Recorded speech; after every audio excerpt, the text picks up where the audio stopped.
Hey everyone, and welcome to This Explainer. I am absolutely thrilled to be your guide today because, well, we are diving into what is undoubtedly the most devastating conflict in human history. We're breaking down exactly how World War II began. And, if you really look at our world today, nearly all of our geopolitical events and international relations, they trace their roots straight back to the ashes and the crumbling cities left behind by this exact war. So, to truly understand our modern world, we absolutely have to understand the beginning to end story of World War II. But, okay, here is where we really need to shift our thinking for a second. People always want to find that one single spark, right? That one fateful day that just ruined everything. But it's actually really difficult to track down one single event that sparked the conflict. Ultimately, it was a slow-burning fuse, a series of events that conspired together to eventually light a massive flame of war. To understand why the whole world eventually turned against Hitler and Hitlerism, we actually have to drop straight into the ashes of 1919, the year World War I ended. So let's dive into this. The famous peace treaty signed in 1919 was called the Treaty of Versailles, and it contained an incredibly controversial condition, Article 231. You might know it as the War Guilt Clause. Basically, Britain and France wanted Germany to pay heavy, heavy costs for losing the war. So this clause literally forced Germany to accept complete and total responsibility for all the losses caused during World War I.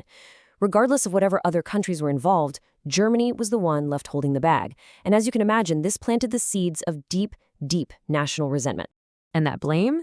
It came with a truly staggering price tag. $33 billion. That was the fine imposed on Germany. Now, to put that into perspective for us today, that amounts to around $270 billion.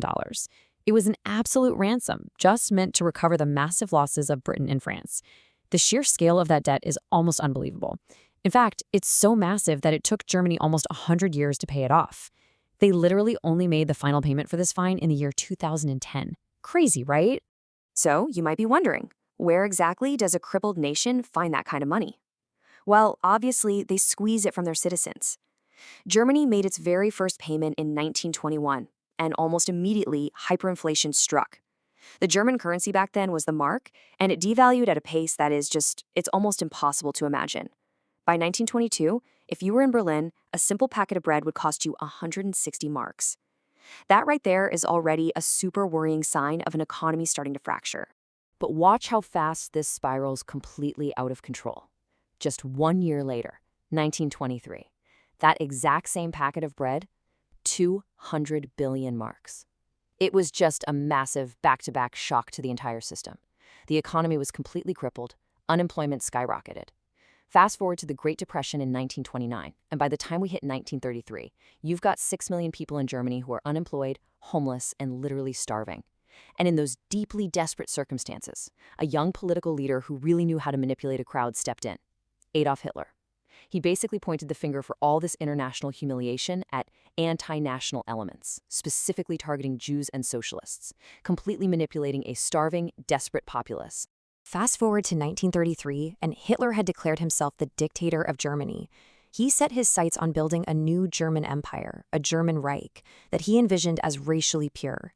To do this, he relentlessly exploited anti-Semitic conspiracy theories, like the Judeo-Bolshevism theory, which falsely claimed that Jewish people had caused the 1917 Russian Revolution. But his core, absolute main motivation for aggressive expansion came down to one terrifying concept: Lebensraum. This was the idea of acquiring living space and resources. See, Hitler didn't just want to conquer for national pride. He wanted to physically take the resources of other countries to advance his own, creating a vast space for his so-called Aryan race to live freely and expand. And the wild thing is, he started executing that vision right under the world's nose. In 1935, he flat out violated the Treaty of Versailles by secretly building up an air force and a navy. Then, in early 1938, he intimidated the Austrian chancellor and just marched his army right into Vienna. He annexed Austria without shedding a single drop of blood, partly thanks to some incredibly heavy Nazi propaganda. Next, he set his eyes on the Sudetenland in Czechoslovakia. At this point, the British Prime Minister, Neville Chamberlain, was desperate, and I mean desperate, to avoid another world war. So he signed the Munich Agreement in September 1938. He basically gave Hitler the territory in exchange for a promise of no more wars. This was the infamous strategy of appeasement. But guess what? Less than a year later, in March 1939, Hitler completely broke that promise and just invaded the rest of Czechoslovakia anyway. So Hitler's next target was Poland. But to take it, he needed a really sly move. and it came in the form of a truly shocking alliance, the 1939 Non-Aggression Pact between Nazi Germany and the Soviet Union. Now, hold on. At first glance, this makes literally zero sense. Hitler despised the Soviet Union. He hated communist ideology. So why on earth would he do this? Well, because Joseph Stalin and the Soviet Union also wanted a piece of Poland. Despite their intense hatred for one another, they aligned their interests so they could carve up their neighbor right down the middle without having to fight each other. So, the stage is set. On September 1st, 1939, nearly 1 million German troops invaded Poland. The UK and France finally realized their appeasement strategy was a complete failure. They issued an ultimatum: stop, or we declare war. Hitler just ignored it. So the UK, quickly followed by France, Australia, New Zealand, South Africa, and Canada, officially declared war on Germany. But here's the thing. This initial period is known by a tragically ironic name: the Phony War. Why? Because despite officially declaring war, absolutely none of these countries provided any real military support to Poland.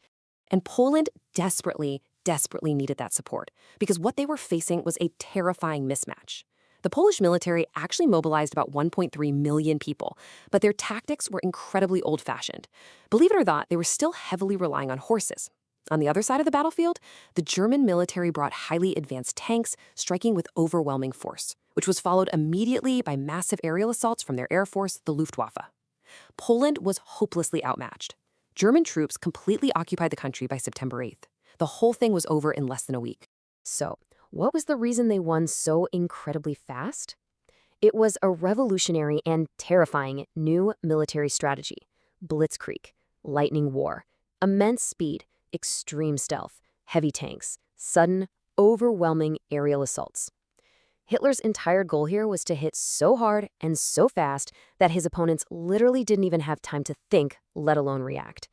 This strategy absolutely shocked the globe, and it forever changed the very nature of modern warfare. But you have to ask yourself, how did human soldiers physically maintain that kind of lightning pace? Well, the answer is a deeply guarded secret weapon, a drug called Pervitin. Today we know this drug as crystal meth. Yeah, seriously. The Allies always suspected the Nazis were using something to supercharge their troops, and this was exactly it. It takes away fatigue, so soldiers just don't need to sleep. It suppresses hunger and thirst, drastically reduces pain, and gives this massive, unnatural confidence boost. So while the defending armies were doing normal human things, like sleeping at night, German soldiers were fighting relentlessly, day and night, wrapping up entire national invasions in just 2 to 3 days. Meanwhile, as Germany and the Soviets were busy splitting Poland in two, the Soviet Union started having its own security concerns. Stalin was getting pretty worried that Hitler couldn't actually be trusted, shocking, right? And thought he might eventually invade Finland, which would put Nazi forces a mere 50 kilometers away from the vital Soviet city of Leningrad. So Stalin preemptively asked Finland to hand over some border territory. Finland flat out refused, and that sparked the Winter War. Now, despite being heavily outnumbered, Finland put up an incredible fight in grueling, freezing battles for over 2 months. But eventually, by March 1940, the Moscow Peace Treaty was signed, and Finland was forced to hand over 11% of its land to the Soviet Union. All right, so while Stalin was busy up north, Hitler turned his full attention to the west. After basically steamrolling Norway and Denmark, Hitler launched an all-out attack on France, Belgium, the Netherlands, and Luxembourg on May 10, 1940. And the German strategy for the Battle of France? It was absolute, undeniable military genius. They divided their troops into 3 distinct groups. Group B pushed straight into the Netherlands and Belgium. Their job? Bait. Draw the British and French Allied forces out. Then you had Group C, attacking the massive 450-kilometer Maginot Line on the French border. But, again, this was just a massive distraction. Group A was the real masterstroke. Their goal was a full-scale sneak attack from behind, going straight through the Ardennes forest. Now here's why that was so crazy. French military experts wholeheartedly believed the Ardennes forest was a natural fortress.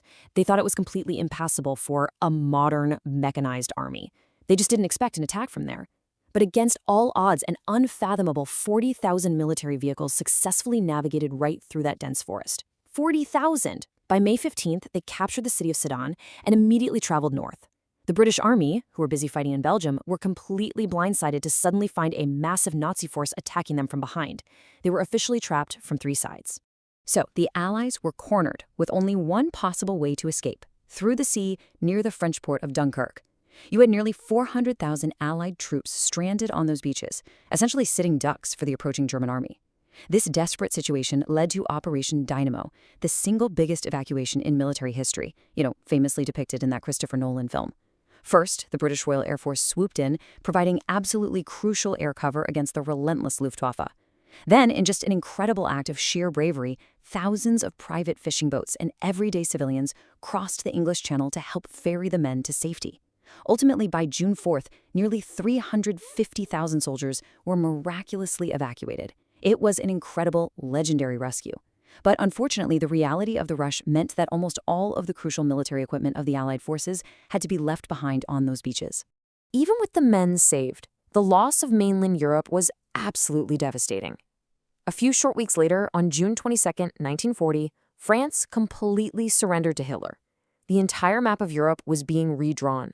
And to make matters worse, Italy, under the rule of dictator Benito Mussolini, officially joined forces with Hitler under a new alliance known as the Pact of Steel. By July 1940, Hitler had established firm control over almost all of his neighboring countries: Austria, Poland, Denmark, Norway, Belgium, Luxembourg, the Netherlands, and now France. Back in Britain, the mood was incredibly grim.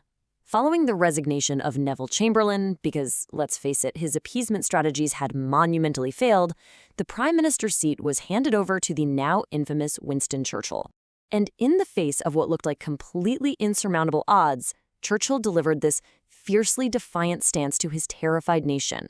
He famously roared to the public, "We shall fight on the landing grounds. We shall fight in the fields and in the streets. We shall fight in the hills. We shall never surrender." But you know as well as I do, words, no matter how inspiring or powerful, do not stop tanks. At this point, Germany had that peace agreement with the Soviet Union, so Hitler really didn't fear any kind of attack from the east. And America? America was still standing entirely back, wanting absolutely zero interference in Europe's mess after the horrors of World War I. Britain was truly, literally, the last nation standing in the fight against Germany. Which leaves us with this incredible, hanging question. With Europe completely conquered and America standing back, how could a cornered, battered Britain possibly turn the tide against a victorious Hitler? I mean, if the fighting had stopped right then and there, Hitler would have been the clear, undisputed victor.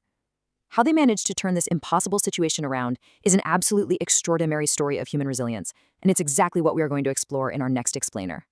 Thanks so much for learning with me today.